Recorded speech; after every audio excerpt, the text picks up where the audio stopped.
Anak-anak Pasir yang seangkatan saya di SD SMP itu saya kenal, ini Afriel Paki ini anak mana kok bisa tenar di produksi film. Ini luar biasa menurut 2014 saya. Bang. 2014 ya. Saya 2014 dulu kerja di perumahan Bang. Perumahan. Ya karena ada punya tanah tuh ceritanya. Terus mau dikelola sama teman saya. Akhirnya saya balik tuh dari Malang. Saya kan ngajar di Malang Bang. Jadi dosen di Malang tuh. Dosen juga. Dosen setelah lulus S1 saya diangkat jadi dosen kontrak dulu tuh. Sebenarnya tinggal berapa bulan lagi saya diangkat jadi dosen tetap. Terus karena ada tawaran project di Tanah Grogot, saya balik ngelola tanah orang tua sih sebenarnya. Ya walaupun endingnya nggak bagus, ya akhirnya saya juga sempat jadi tim sukses bupati lah gitu. Jadi lumayan lama vakum Bang di dunia film setelah balik ke Grogot itu. Saya lihat juga aktif di partai kan? Ya, tapi nggak politik praktis lah, kita bantu-bantu di administrasi aja. Oh gitu.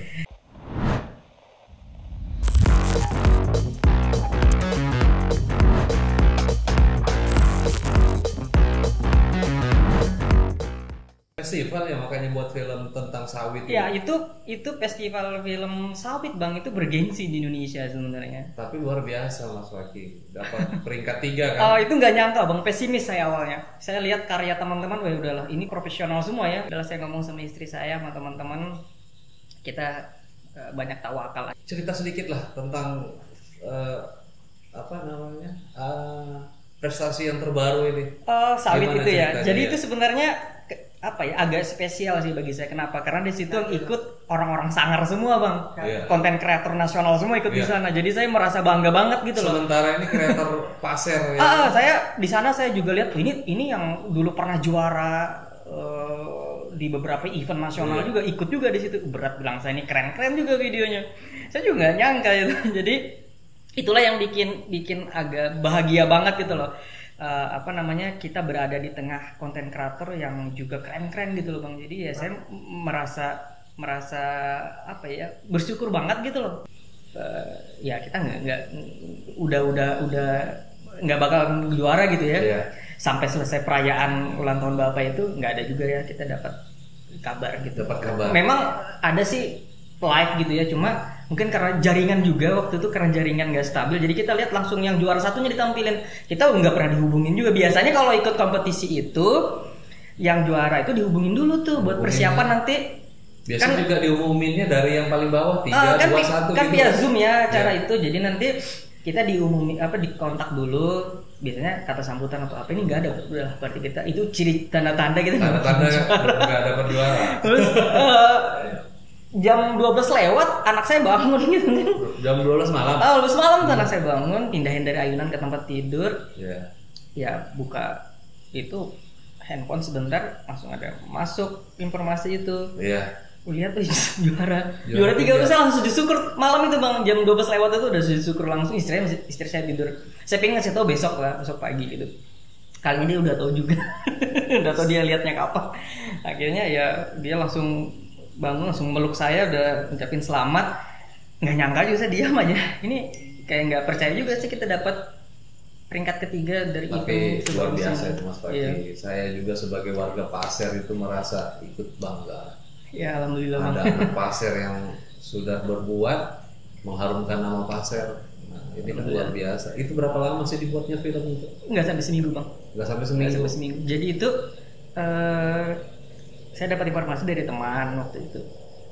Gimana Mas Fakih ikutkah? Ini kita coba. Saya niatnya mau silaturahmi aja sih sebenarnya dengan orang-orang yang memang sukses di bidang pertanian. Akhirnya kita sempat satu hari ngecari orang kira-kira siapa yang layak atau yang tepat untuk menjadi narasumber di film ini. Ya ketemu Haji Tony. Dia kan pengusaha. Nah, terus saya samperin ke beliau, semua dimudahkan. Cuma waktu itu kita setting syutingnya di indoor ya. Saya sudah bawa perlengkapan seperti untuk indoor gitu. Nah, pas ketemu sama beliau di outdoor, beliau justru pingin yang di outdoor aja. Wah, saya udah pasti akan beda settingan audio dan lain-lain. Tapi memang dimudahkan Bang ya, dimudahkan banget. Jadi untungnya beliau untuk outdoornya syutingnya agak ke dalam gitu ya. Jadi ya ini nggak terlalu mengganggu bising dan lain-lain. Dan alhamdulillah sound kita juga mendukung waktu itu. Ya nyaman aja sih ngobrol kayak gitu. ya dimudahkan semua, dan tuh lumayan tuh bawa peralatan hampir 200 meteran lah ya, 300 meteran bahkan ke dalam tuh, karena akses kendaraan nggak bisa kan. Ya saya sih pesan-pesan yang saya dapat, hikmahnya ya saya banyak dapat wawasan dari Haji Tony gitu ya, tentang motivasi dan lain-lain gitu sih sebenarnya. Jadi bagi saya bikin film itu bukannya sebatas nge-shoot atau merekam satu adegan, tapi ada pesan kehidupan, pesan moral gitu nah Bang. Jadi itu yang justru film yang membuat saya sedikit mengerti tentang kehidupan, walaupun versi saya terbatas ya untuk memahami hidup itu seperti apa. Apalagi Mas Faki, sekitar 70% masyarakat kita di Kabupaten Pasir ini petani. Nah, salah satunya ya di bidang kelapa sawit. Luar biasa. Sebenarnya jujur Bang, saya itu sebenarnya nggak terlalu respect dengan dua hal ya. Batu bara sama sawit. Saya sejak lama memang nggak terlalu respect dengan dua sumber kehidupan ini gitu loh. Karena mungkin apa yang saya dapat hari ini di otak saya mikirnya kalau dua hal ini yang bikin rugi bangsa kita. Rugi dalam artian ya mereka nggak total kasih apa yang terbaik dari hasil itu ya. Nah, rakyat nggak maksimal ngedapatin apa yang mereka harus dapat. Kemudian juga dampak alam dan lain-lain. Saya sawit tercerahkan Bang sejak itu. Bahkan saya pernah mendeklarasikan diri saya, kalau saya bikin film saya tidak akan pernah mau film saya disponsori atau disupport oleh dua hal ini, batu bara sama sawit. Jadi saya nggak akan ingin kalau film saya disupport oleh dua elemen ini. Tema sawit loh yang membawa. Nah itu akhirnya saya tercerahkan. Ternyata sawit nggak itulah, semakin kita keluar dari zona kita, semakin tahu wawasan kita semakin banyak, kita tercerahkan. Akhirnya saya ternyata sawit nggak seperti yang saya bayangkan selama ini, yang ya mungkin benar juga sih kata orang, apa yang kita baca, apa yang kita lihat itu yang akan terpatri Bang ya di otak kita gitu, dan itu udah kita klaim sebagai sebuah kebenaran. Ketika saya ke lapangan, bismillah, ini karena support teman-teman aja luar biasa Bang. Awalnya saya ngapain sih bikin film sawit gitu ya, banget sama hati saya gitu kan. Terus udah buat teman-teman di peluang kita bagus nih. Akhirnya saya tercerahkan oleh artinya Mas Faki sudah mewakili sebagian besar masyarakat kita. Sawit itu kan gini Mas mainnya. Ketika sawitnya istilahnya ya, sawit itu lagi banyak atau lagi istilah orang tuh buahnya memuncak, harganya turun. Nah ketika buahnya berkurang baru harganya naik, ini kan sangat itulah yang salah satu saya membuat saya bikin kesal kan. Sawit itu karena bisa dibilang ada sistem yang membuat atau merugikan petani kita. Termasuk juga dampak lingkungannya Bang. Ternyata nggak sebegitunya gitu loh. Ternyata Haji Tony memberikan pencerahan, nggak kayak gitu, itu yang salah kaprah kataku. Saya langsung ketika mengadakan wawancara dengan beliau langsung tercerahkan saya kan. Ya udah, saya akhirnya pulang dari syuting tuh baca lagi Bang. Saya baca buku lagi, kemudian bacaan di artikel di internet tentang sawit ya. Akhirnya karena film juga paradigma yang salah tentang sawit selama ini kan berubah. Akhirnya saya udah mulai welcome lah, nanti kalau ada yang mau support sawit ya boleh lah. Ya kita tidak bisa memungkiri Mas Faki, masyarakat Pasir ini ya kan sebagian besar bergantung kehidupannya oleh komoditi. Saya bukan nggak suka sawitnya, sistemnya Bang yang bikin, karena beberapa teman saya juga merasa terzolimi lah dalam Mas, tema kita bukan sawit tapi film. Mas Faki sebagai kreator film nih terbuka aja nih Mas Faki. Ini contoh nih, kemarin kan dapat juara 3 sebagai sutradara ya. Yang mana, yang sawit kan? Iya sawit. Itu sebagai apa itu? Kreatifnya Bang. Film kreatifnya sebagai ini ya. Nomor 3 kan, juara 3. Nah ini kan membanggakan Pasir nih. Saya juga ikut bangga. Kemudian kira-kira apresiasi yang Mas Faki dapat ini apa? Oke, kita terbuka aja. Contoh ini, kalau saya kan berpikirnya buat film seperti ini mau dapat duitnya dari mana? Nah, begitu coba kasih saya gini Bang, dulu biar teman-teman yang kira-kira nanti menjalani ini juga. Ya, ini sebenarnya buat teman-teman juga bikin film itu nggak hanya dunia kreatif tapi juga ngasilin duit, itulah intinya. Jadi sebenarnya duit itu atau apresiasi itu bonus dari kerja keras aja sih sebenarnya. Bonus dari kerja terbaik kita. Jadi kalau saya sejak awal bismillah saya bikin film, ya udah ini ya udah saya nyaman dengan dunia ini gitu loh. Saya nggak Passionnya ya. dulu awalnya nggak mikirin dapatin duit tuh, nggak pernah Bang. Justru ngeluarin duit. Apresiasi dari lomba-lomba itulah yang kemudian menghidupi kita untuk berkarya. Oh, Kita gitu. bisa upgrade alat, Oke, bisa Mas Paki, ini contoh kan setelah dapat juara 3 nih, itu apresiasi dari penyelenggara itu berapa itu Mas Paki? ya bisa beli kamera lah Bang. Dapat apresiasi kemarin waktu animasi itu double loh Bang. Oh gitu ya, artinya semua perlu proses. Salah satu partner saya di dunia film ini yang banyak belajar saya sebenarnya dengan dia. Siapa itu? Mas Arif. Mas Arif itu putra dari Pak Muhsin, sekarang jadi kepala dinas pariwisata. Oh iya, iya. Saya kenal dengan Mas Arif muda sekali, selisih 20 tahun mungkin dari saya usianya. Tapi ilmunya berkali-kali lipat dari saya. Lebih muda. Lebih muda.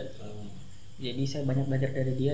Mas Arif itu sekarang di mana? Sekarang dia di Bandung ya, masih studi. Oh, masih Bandung. studi. Dia pernah bilang anak film itu memang kerek gitu. Iya. Tapi sekali dapat duit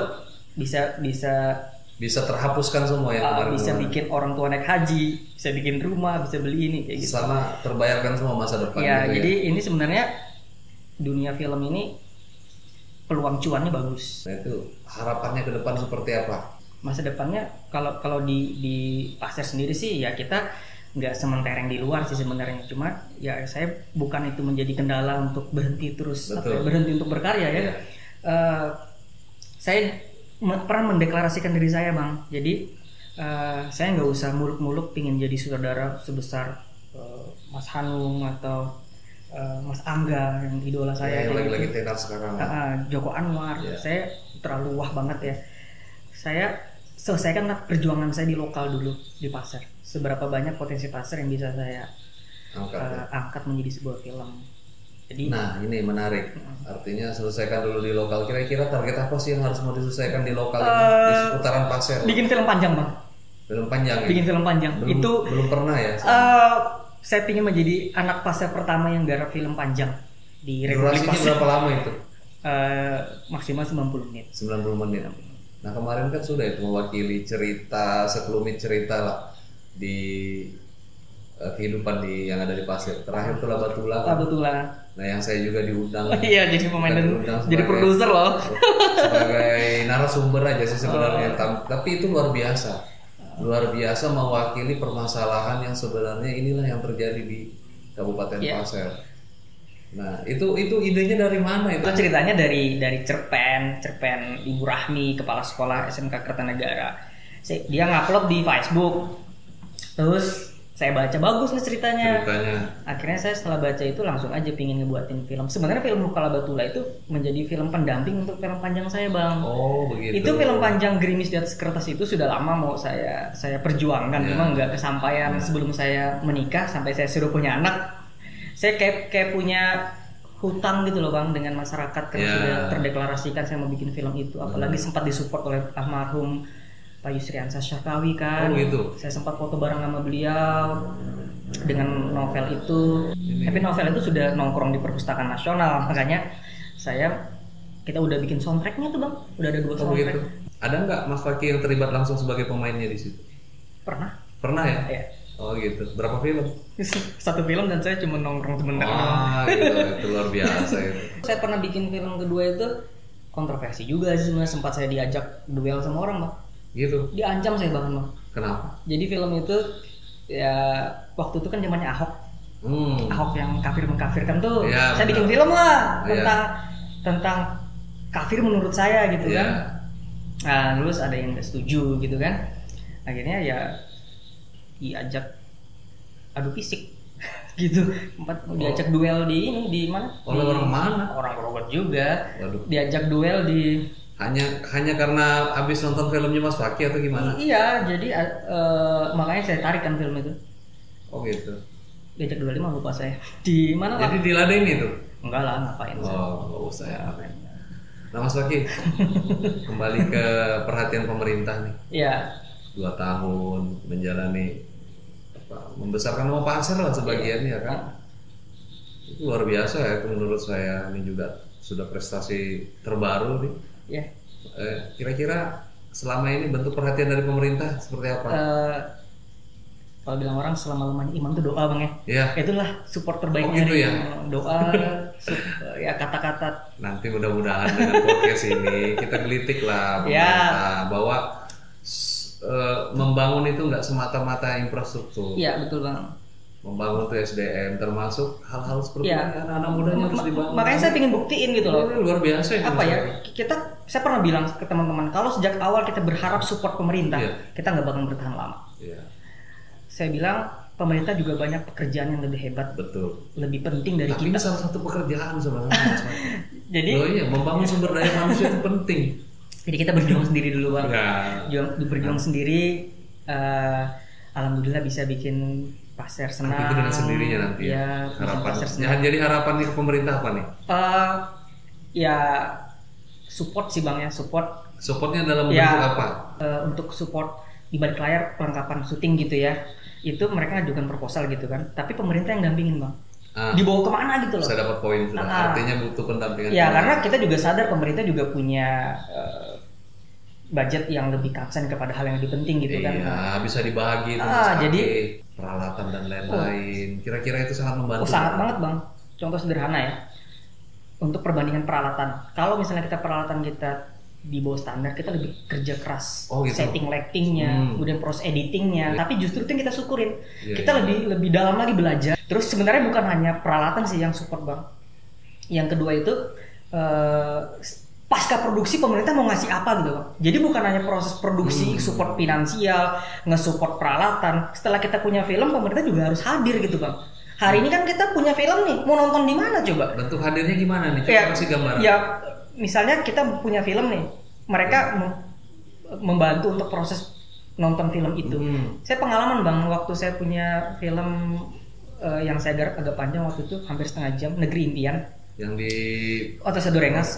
Kita kan awalnya mau nobar biasa aja tuh, nobar internal, teman-teman talent, teman-teman kru, udahlah kita nonton hasil karya kita yang digarap 3 bulan itu. Terus waktu itu ada produser kami, kenapa nggak ditampilin di masyarakat aja? Saya nggak berani awalnya bang, ini film biasa-biasa saja, bilang saya coba saja lah bilangnya. Akhirnya kita bikin tiket kayak gitu. Nah, saya bilang kalau kita nobar di luar kita butuh biaya lagi gitu kan, gimana ngedapatinnya? Udahlah saya yang handle katanya. Nah itu maksud saya bang, kita tidak ada wadah untuk pertunjukan gitu ya. Satu.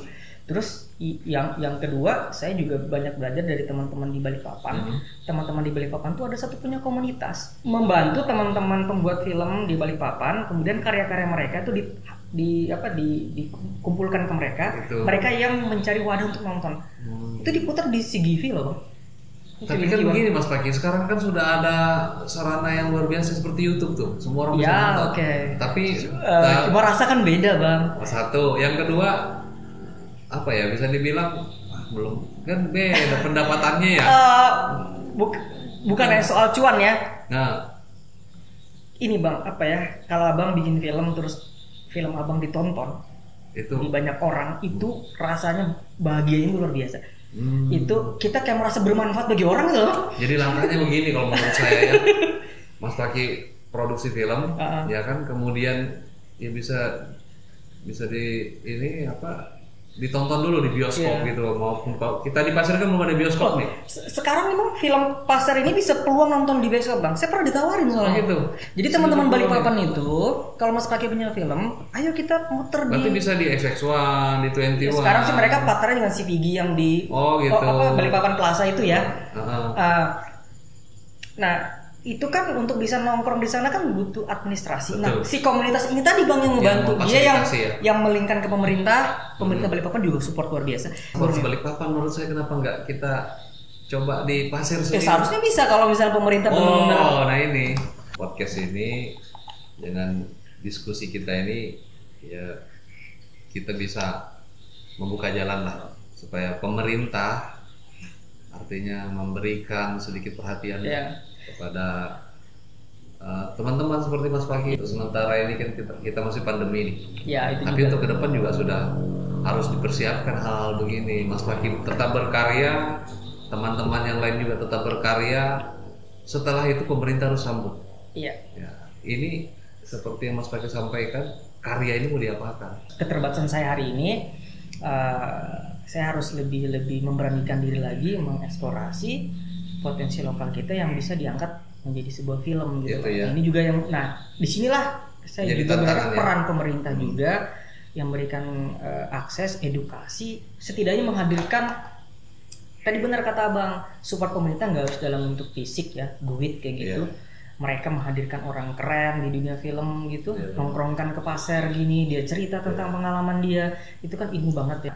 Apalagi pasar kan jangkauannya luas nih ya, Benar. pasti punya potensi yang luar biasa. Makanya saya bersyukur sekali bisa nongkrong di sini.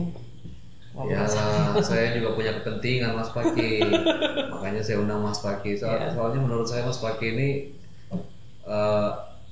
anak muda yang luar biasa.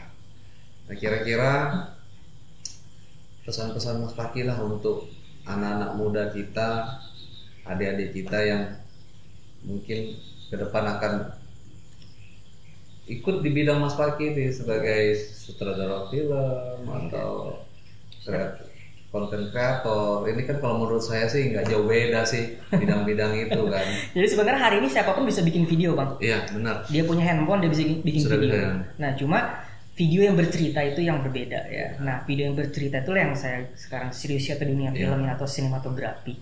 Nah, itu yang memang harus ada kerja keras sedikit sih dibandingkan hanya sebatas merekam adegan-adegan atau situasi tertentu atau momen tertentu. Karena bagi saya tahapan untuk bisa membuat satu karya film itu kan ada proses pembelajaran, ada edukasinya di situ. Itulah menurut saya banyak belajar. Jadi saya makin kesini makin merasa kurang terus gitu, Bang. Betul ya. Semakin mendalam makin kurang ya. Benar, ada proses praproduksi, terus nanti proses produksi dan pasca produksi. Kalau saya sih menganalogikan bikin film itu seperti masak sih sebenarnya. Masak. Jadi, seperti masak, Bang. Jadi sekarang kita mau bikin film apa, itu kan kita mau masak apa? Masak rawon misalnya. Atau soto Banjar lah gitu ya. Kita akan cari bahan-bahannya tuh. Nah, bahan yang kita tulis kan skenarionya tuh. Nanti saat syuting ya kita beli bahannya, daging terbaik, beras terbaik, gitu ya, rempah-rempah terbaik. Nah, saat syuting kita memang harus memberikan pengambilan gambar terbaik. Itu harus belajar juga sih sebenarnya. Gitu ya. Jadi bagi saya kalau teman-teman masuk ke dunia film ya ini bukan hanya sebatas dunia kreatif. Saya bilang tadi kita akan banyak belajar hidup, Bang. Saya bikin film Lokala Batula ngerti sebegininya nasib nelayan kita gitu kan. Saya bikin sawit, ternyata kalau ingin sukses jangan jadi petani tapi jadi pengusaha sawit. Nah, itu yang kita dapatkan hal lebih dari proses pembuatan film. Dan bagi saya film hari ini yang menjadi hidup saya, Bang gitu. Kalau teman-teman memang pingin terjun di dunia film ya harus serius. Saya ini kan penikmat film nih. Cuma saya itu sebenarnya selama ini nyari film-film itu yang komedi tapi yang bermuatan lokal.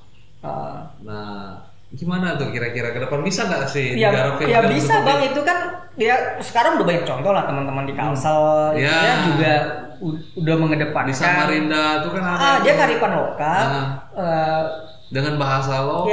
Ya betul. Muatan lokal lah ceritanya. Nah, itu bagus sekali. Nah, itulah yang memang perlu juga sih kita. Belum ada waktunya kali ya Mas Mike. Ya, saya ini sekarang nih fokusnya di film panjang ini kan. Jadi kenapa saya ikut festival-festival film ini cari modal sebenarnya, memang cari modal untuk film buat panjang ya. Saya. Step by step lah. Anak muda yang akhir-akhir ini punya nama. Kalau menurut saya membanggakan Pasir, bikin harum Pasir di luar sana dikenal. Sekarang saya mau tanya nih, prinsip hidup apa sih Mas Paki? Prinsip saya apa yang saya yakini bisa saya lakukan ya saya lakukan dengan cara yang terbaik, itu aja sebenarnya. Dan yang penting juga kekuatan lain adalah puasa. Jadi pasti doa dan dua orang tua. Dan yang penting kita jangan bikin sakit hati orang lain. Ya, gitu kalau kita bikin sakit hati orang lain itu kuncinya Mas Paki. Saat kita berkarya ada sesuatu yang nggak enak. Nggak enak ya. Doa mereka itu yang nggak terduga jadi energi, Bang. Jadi energi. Ketika syuting termasuk kan, film tentang sawit ini yang nggak disangka-sangka jadi tiga ya kan. Itu ngalir aja sih idenya gitu, ngalir kan nggak ngerti juga itu. Saya bingung gimana ini, udahlah saya ya tadi kadang-kadang yang bikin kita bisa seperti hari ini bukan hasil kerja keras kita aja menurut saya. Tapi ada support dan doa orang yang tak terduga, Bang. Saya kalau stop di lampu merah itu saya punya kebiasaan mendoakan kanan kiri bang, siapapun saya doain. Itu momen yang apa ya? Apa isi doanya itu? Ya doain aja, misalnya ada yang lagi naik sepeda motor dengan anaknya, saya doain aja semoga anaknya jadi yang benar. Ya teman-teman juga kalau memang ingin terjun ke dunia film ya harus dikuatkan niatnya. Ini jangan setengah-setengah. Yep, jadi jangan menunggu segala hal sih sebenarnya, pingin apa aja jangan menunggu alat lengkap dulu baru buat film. Pakai fasilitas yang ada dulu. Betul. Biar walaupun dengan handphone saja, yang penting edukasi. Pasir ini kan gini Mas Paki, salah satu yang terkenal itu kan dulunya nih, saya juga nggak taunya bahkan dari teman-teman di luar ketika saya kuliah di Samarinda waktu itu contohnya. Pasir ini terkenal santetnya katanya kan, terkenal guna-gunanya. Sementara kita sendiri yang ada di sini kan nggak familiar dengan hal itu. Kenapa itu nggak diangkat? Gimana Mas Paki Ulet dalam berkarya, gigih dalam membuat sesuatu yang menurut saya ini patut dicontoh oleh anak muda sekarang. Nah, ini saya belajar di situ Mas Paki, terus terang. Makanya di perdana ini saya terima kasih udah mau jadi tamu saya. Saya ini kan juga mau supaya ini bisa continue Mas. Jadi saya bisa mengundang teman-teman yang punya perhatian di pasir ini, baik adat budayanya, kreativitasnya, apa saja yang punya perhatian lebih ke pasir nanti akan saya undang di tamu-tamu saya berikutnya. Mas Paki ini yang pertama, makanya saya banyak belajar dari Mas Paki ini. Kekuatan terpenting itu bukan hanya sebatas orang-orang yang hadir di kanan kiri kita mensupport ya. Support dalam artian kompetensi dia atau kemampuan dia di bidang film. Teman-teman yang berjuang bersama saya di awal-awal terus dia memilih dunia baru gitu. Sama sih di dunia kreatif juga, cuma dia bikin perkumpulan sendiri dan lain-lain. Nah itu kan kita merasa sendiri nih saat itu. Nah itu kalau kita nggak kuat mental kita akan selesai lah. Dapat passionnya, dapat pasangan hidupnya ya kan, terus dapat masa depannya kalau menurut saya. Insya Allah. Ya mudah-mudahan tambah sukses Mas Paki. Siap, amin. Terima kasih sudah berkunjung di podcast saya. Siap. Jangan jarak, nanti saya undang lagi. Siap. Gimana siap? Siap sekali. Siap. Assalamualaikum warahmatullahi wabarakatuh. Waalaikumsalam.